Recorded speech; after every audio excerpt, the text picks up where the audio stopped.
Want to enable notifications when your wrist is down on your Apple Watch? By default, the watch may delay or hide notifications when it's not raised.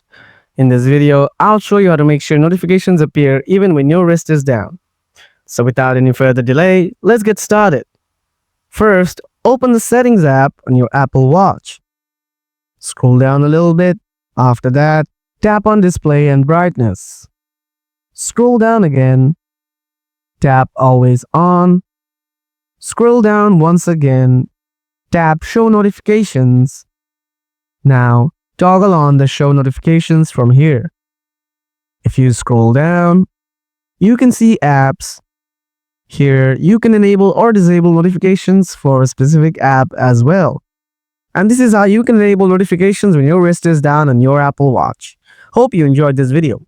Don't forget to like and subscribe to my channel. If you have any questions, drop them in the comment section below. Thanks for watching. See you in another video. Till then, stay tuned.